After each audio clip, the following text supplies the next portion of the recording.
오늘은 마태복음 7장 7절부터 12절까지의 말씀을 함께 나누어 보도록 하겠습니다.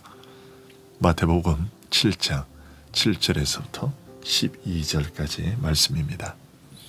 제가 봉독해 드리겠습니다. 구하라, 그리하면 너희에게 주실 것이요, 찾으라, 그리하면 찾아낼 것이요, 문을 두드리라, 그리하면 너희에게 열릴 것이니 구하는 이마다 받을 것이요, 찾는 이는 찾아낼 것이요, 두드리는 이에게는 열릴 것이니라. 너희 중에 누가 아들이 떡을 달라 하는데 돌을 주며 생선을 달라 하는데 뱀을 줄 사람이 있겠느냐? 너희가 악한 자라도 좋은 것으로 자식에게 줄 알거든 하물며 하늘에 계신 너희 아버지께서 구하는 자에게 좋은 것으로 주시지 않겠느냐? 그러므로 무엇이든지 남에게 대접을 받고자 하는 대로 너희도 남을 대접하라. 이것이 율법이요 선지자니라. 아멘. 오늘 말씀에서 주님은 우리에게 구하라, 그리하면 너희에게 주실 것이요 라고 하십니다. 이것은 우리 인간이라는 존재가 나 혼자서 모든 것을 해결할 수 있는 자충족적인 완전한 존재가 못 되고 나 아닌 어떤 대상에게 달라고 요청할 수밖에 없고, 또한 그가 내게 필요한 것들을 베풀어 주셔야만 지탱할 수 있는 존재라는 것을 알려줍니다. 즉 우리는 하나님께 요청하고 찾으며 두드릴 수밖에 없으며, 하나님께서 우리가 구한 것을 베풀어 주시고 우리가 찾는 것을 발견하게 하시며 닫히고 막힌 것을 열어 주셔야만 살아갈 수 있는 존재라는 뜻입니다. 그러나 이 말씀은 단지 그런 사실만 알려주는 것이 아닙니다.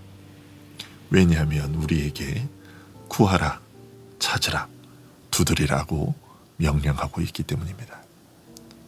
우리에게 적극적으로 구하고 찾고 두드릴 것을 요구하는 말씀이라는 것입니다. 하나님의 주권을 이야기할 때 사람들이 흔히 하는 질문이 있는데요. 모든 것이 그렇게 하나님에 의해 다 작정되어 있고 그 계획대로만 진행되는 것이라면 나는 대체 무엇인가? 나는 그저 로봇과 같은 존재일 뿐인가? 기도할 필요가 없지 않는 것인가? 라는 것입니다. 그러나 하나님의 주권은 인간으로 하여금 하나님의 뜻에 기계적으로 순종하게 만들어서 완전히 피동적인 존재가 되게 하는 것이 아닙니다. 물론 하나님께서 모든 일을 하나님 당신의 뜻대로 행하시는 것이 사실이고, 어떤 일들에 있어서는 우리 인간이 전혀 의식하지도 알지도 못하는 가운데 하나님 홀로 행하시는 것이 사실입니다. 예를 들면 비를 오게 하는 일이 그렇죠. 이런 일들은 우리가 전혀 개입할 수 없는 일들입니다. 하지만 우리가 겪는 일들의 상당 부분은 하나님께서 이미 작정하신 일들을 하나님 자신의 뜻대로 이루시는 것이기는 하지만, 동시에 우리의 의지와 감정이 반드시 그 수단이 되게 하셔서 그 작정하신 일들이 이루어지게 하십니다.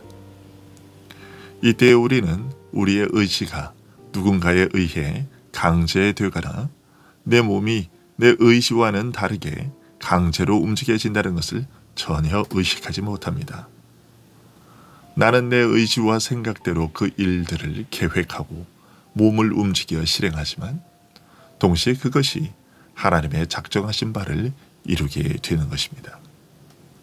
얼핏 공존할 수 없는 이 두 가지가 함께 일어나게 하시는 것이죠.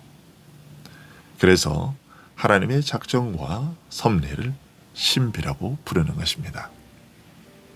오늘 본문의 말씀이 그러한 것입니다.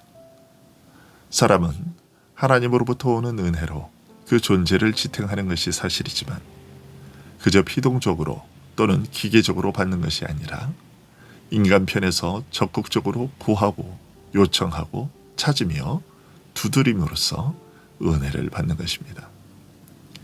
사람이 오직 하나님으로부터 오는 은혜로 살아가며 그 존재를 전적으로 하나님께 의존하고 있다는 사실은 우리로 하여금 하나님 앞에 겸손하게 하며 전적으로 그를 의지하고 신뢰하게 하며 감사하게 만듭니다.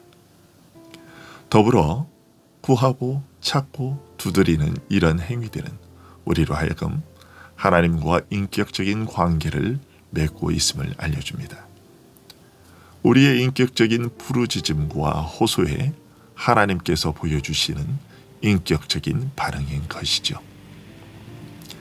그리고 주님은 우리가 요청하고 찾으며 두드리는 것에 대해 하나님께서 반드시 응답해 주신다고 알려주고 있습니다. 8절에서 구하는 이마다 얻을 것이요 찾는 이는 찾아낼 것이요 두드리는 이에게는 열릴 것이니라고 하신 말씀은 우리가 하나님께 간구하는 기도의 응답이 이미 보장되어 있다는 뜻입니다.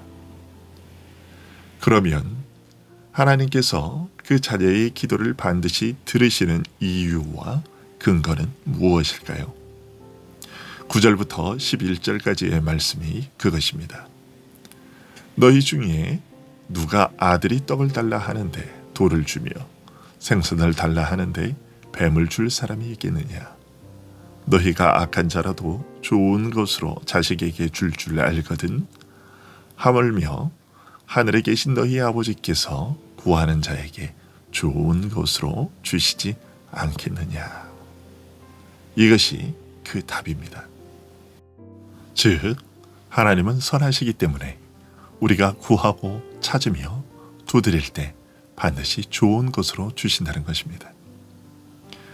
그런데 하나님께서는 우리의 기도에 반드시 응답하신다는 사실을 어떤 분들은 마치 자동 판매기계처럼 기도라는 것을 넣으면 기도한 것이 그대로 나오는 것처럼 생각하십니다. 하지만 기도는 그렇게 기계적인 것이 아닙니다. 우리의 기도가 응답된다고 확신할 수 있는 근거는 하나님의 선하심에 있습니다. 즉, 그분은 선하시기 때문에 나 같은 죄인이 간구해도 반드시 그 기도를 들으시고 대답하실 것이라고 기대할 수 있는 것입니다. 그것도 선하게 응답하실 것이라고 기대할 수 있는 것이죠. 그런데 그 선하심 때문에 때로 우리가 기도한 것과는 다른 것, 다른 방식으로 주어지기도 하고 어떤 때는 아예 주어지지 않을 때도 있습니다. 주님이 좋은 것으로 주시지 않겠느냐고 하신 것이 그것입니다. 부모의 마음을 헤아리는 자식이라면 자식을 꾸짖어 바른 길을 걷게 하는 부모에게 감사할 것입니다. 마찬가지로 하나님의 깊은 사랑과 그분의 선하심을 믿는 자라면 내가 구한 것을 받지 못할 때에 오히려 거기에서 하나님의 깊은 사랑을 볼 수 있어야 합니다. 하나님께서는 선하시기에 우리에게 좋은 것, 즉 유익한 것을 주시며 또 선하시기 때문에 우리가 악한 것을 구하면 주지 않으시기도 하시며 침묵하기도 하십니다. 이처럼 믿는 자가 하나님께 간구하는 기도는 강력하고 유익하고 복된 것입니다.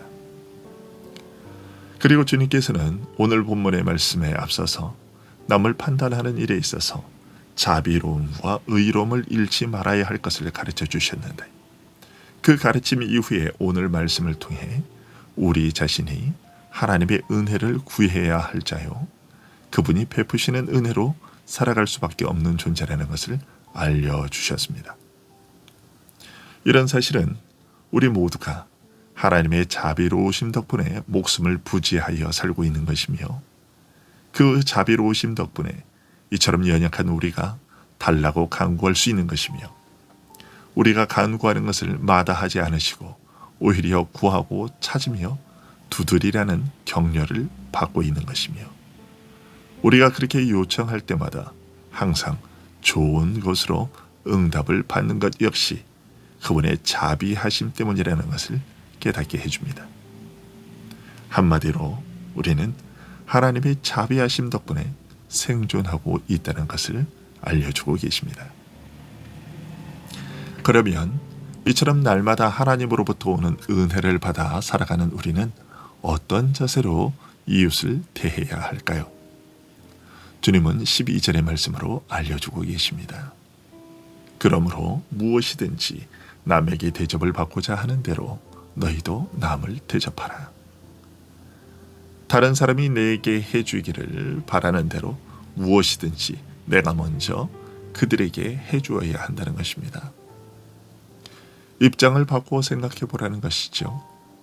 그 사람의 입장에서 생각해 보라는 것입니다. 다른 말로는 이웃을 내 몸과 같이 사랑하라는 말씀인 것입니다.